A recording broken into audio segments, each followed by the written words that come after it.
Hello again. It's Sherry, and I've been thinking about labels. And I've got some notes, so I'm going to look back and forth. I hope that's all right with you. I was thinking about this whole idea of DEI and all of the labels that we put at people. Come on. You're in a store, you look over at a couple, and you find yourself looking at their tattoos and their clothing, and you say, oh, those are those kind of people with all those tattoos. Um, I have been many things in my lifetime, all kinds of labels to describe me. I was a divorced minister during the mid 1980s, and that was not something that was accepted in my church. It was seen as a moral failure. Um, and I couldn't exactly go around and say, look, my husband was unfaithful and he had some deep psychological problems, and there's some other terrible stuff I don't want to talk about in church. So I knew people looked at me and judged me. I heard a rumor from somebody at my college that people were saying that I had tried to put the pants on in the family. So it was basically my fault that we divorced. Um, all right. There was no suggestion that they were going to move me. I was a credentialed minister as well, to another church and position. That just wasn't heard of. So I was a single mom on welfare, a welfare mom, for 3 years while I finished my BA and then went on to get my master's. My parents, friends, and other family were my cheerleaders. And I'll tell you, my teachers saw my potential and encouraged me. And I really didn't have much self confidence back then. I was full of shame. I came across a wonderful organization in Marshalltown and later in Ames called Mid Iowa Community Action, or MICA, and they were a wonderful source of help. So, shout out to them. But others saw me only for demographics: single mom, divorced, ex minister. This was the 1980s, after all.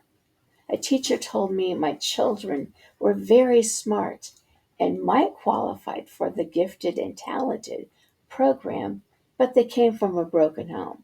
So the teacher was hesitant to recommend them. Now, my home wasn't broken. I didn't have wind and rain coming in. I hadn't been through a tornado. I was just a single mom, and my kids were bright. They were scary, smart. I was a woman trying to find jobs. So I applied for a lot of teaching jobs where I was competing with men who also coached. So I even took the coaching class. But boy, what a lousy coach I would have been. I could have been good on motivation, but I knew nothing about sports and was not athletic at all. I had asthma, for goodness sakes. And then I became an adjunct with a master's degree and by the end, a decade of experience teaching. And I applied for over 1,000 jobs in high school and higher ed over that decade. I was juggling multiple jobs. I taught part time for Marshalltown Community College and for Hawkeye. I did substitute teaching in a couple of different school districts, and I taught everything. I was in third grade one day and eighth grade the next. I taught classes at two community colleges. I did speaking and writing for hire. Meanwhile, we were living under the federal poverty level, and my children got free lunch. I became a single mom before 30 who worked to get a full-time job, and I got a couple. several which were wonderful learning experiences, but not something I wanted to build a career doing. I was in my mid 40s before I found my place at Hawkeye Community College. And then I learned that people without degrees were making $10,000 to $20,000 or more on the technical side of the college. I have faced discrimination. Many people in my home church were not comfortable around me. Many showed compassion, but some people acted like divorce was contagious, the common cold, and they might catch it. I heard the comments in the checkout lane when I used food stamps and WIC checks to buy food for my family. Later, I faced discrimination when I applied for one program at Iowa State Graduate School because I had gone to a branch college of Buena Vista, now university. I finally did get my graduate degree. I applied at the English department and they snapped me up and handed me a contract to be a teaching assistant. So, who befriended me? I was blessed with many friendships. Other non traditional students at Buena Vista. Jenny comes to mind.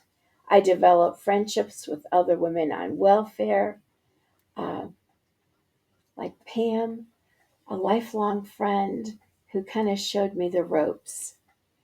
I became friends with other single moms and single men along the way, some former students.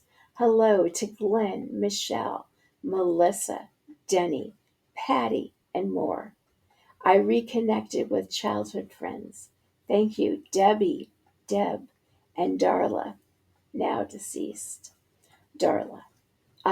I became friends with people of color, especially in graduate school in Ames and later with colleagues and non traditional students at Hawkeye. And shout out to Tara, Rhonda, and Cherie.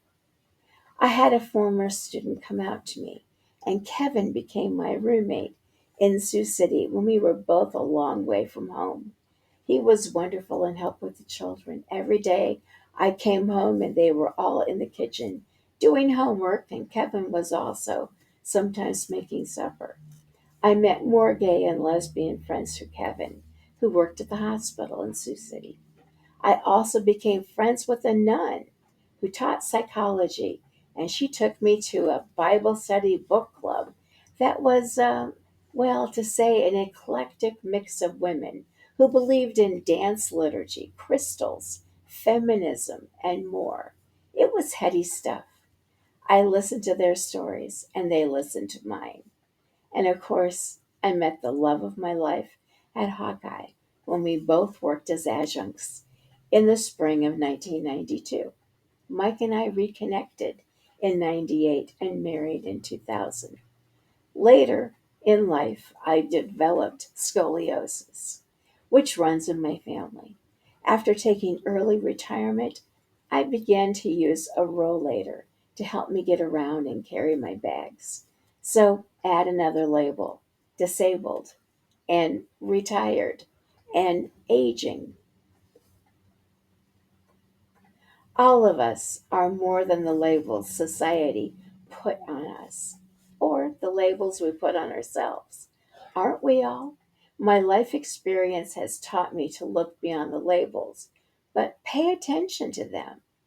DEI gives us tools to understand each other and to make sure our learning and work environments are healthy ones. Destroying DEI practices and programs implies certain people are now less important and they're likely to feel invisible. That's not good for business. It's not good for education or society. And it's certainly not something this liberal Christian supports. What about you? What do you think?